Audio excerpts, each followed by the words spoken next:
You know, Mindy, our last guest, Chris King, is an interesting, well-spoken, and a funny guy.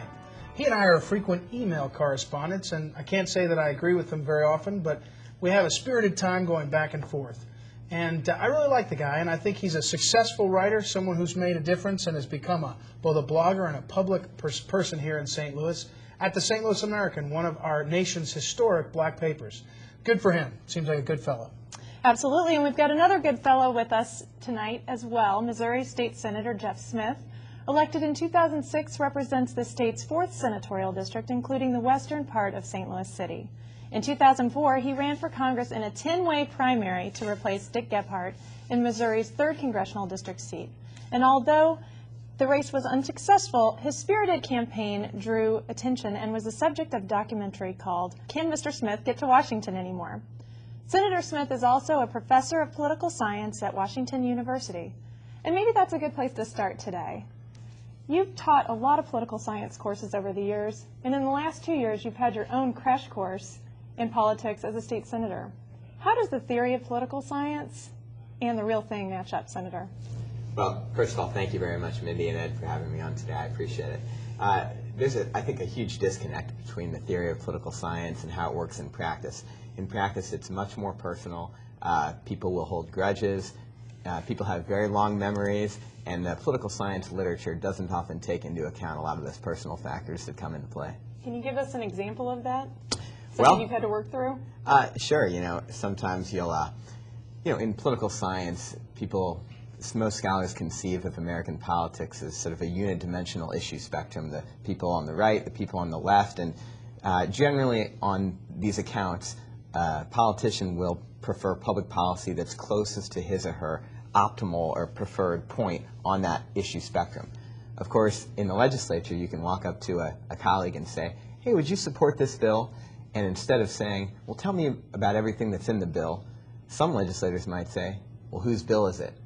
And you could say, well, it's Senator Jones, and they'll say, well, get that off my desk. I'll never support that.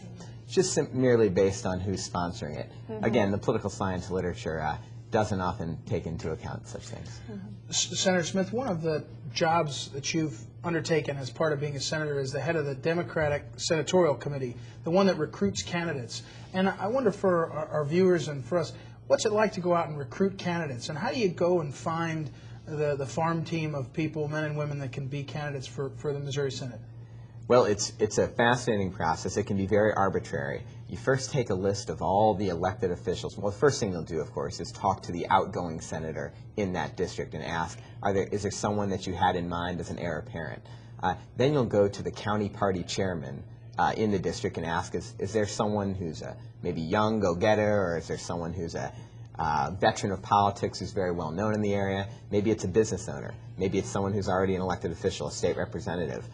Maybe it's someone who just finished law school and is young and hungry. I tend to prefer those types of candidates myself. But there are some districts in the state that I went to 8 or 9 times looking for candidates, called every elected Democratic official in the entire district, and still didn't come up with maybe the exact person that I wanted. But I am proud to say that, I think we have, for the most part, an excellent slate of candidates, a few in particular, such as Joan Barry in the 1st senatorial district in South St. Louis County is an absolute star. So. Well, let's talk a little bit about that race. That's the 1st senatorial district. Mm-hmm. Joan Barry and Jim Lemke, it's an open seat, Senator Kennedy's seat. Tell us a little bit about how you see that race shaping up. Well, Joan is a great fundraiser. She knows public policy very well. She was a state representative in the mid-1990s and early 2000s and has a real track record of experience and success as a legislator. Given that, she's well respected within the Capitol, which helps her raise money among the lobbying corps. She's also very well respected back in her district. Her husband was in the State House for, I think, about 15 years in the 80s and 90s. She didn't succeed him.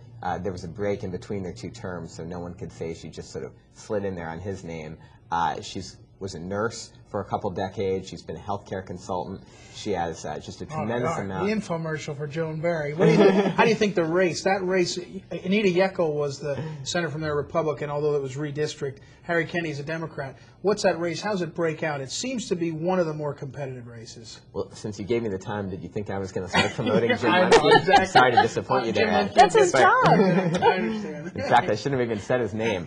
Joan's opponent is what I meant to say.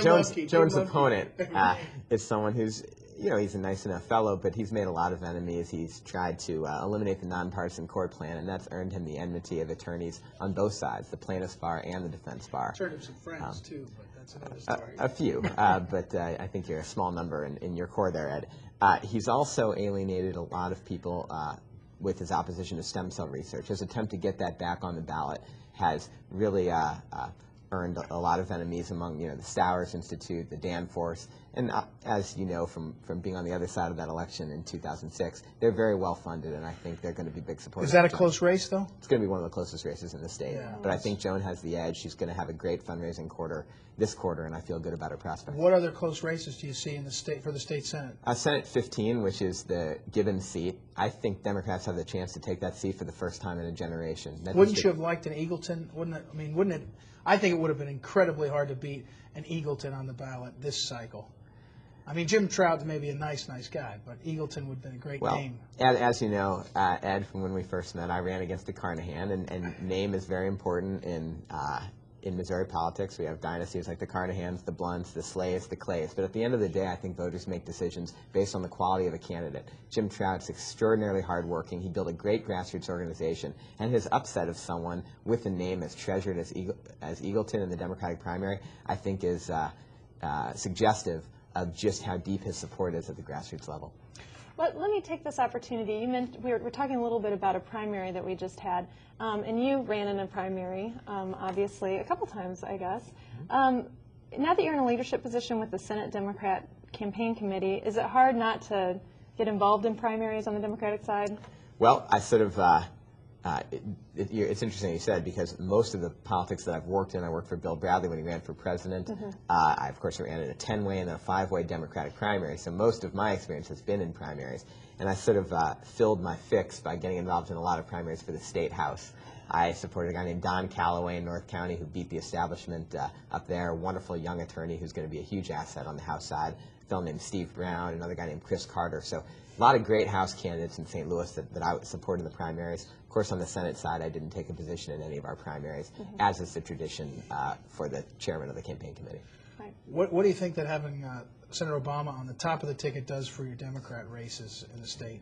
Well, I think it's a mixed bag. There are some seats, such as Senate 15, where he does very well in the suburbs, particularly among suburban women. So I think he's going to be a huge boost to someone like Jim Trout in his efforts.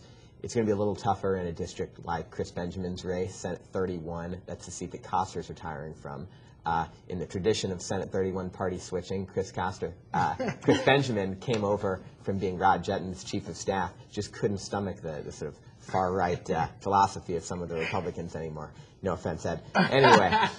None taken, I assure you. He's a great candidate, and that's a district where I think Obama is going to have a tough time, is uphill sledding for Chris Benjamin. But Chris has deep roots in Cass County. His family's been there for 5 generations, and so I don't think it'll be easy to tie him to Barack.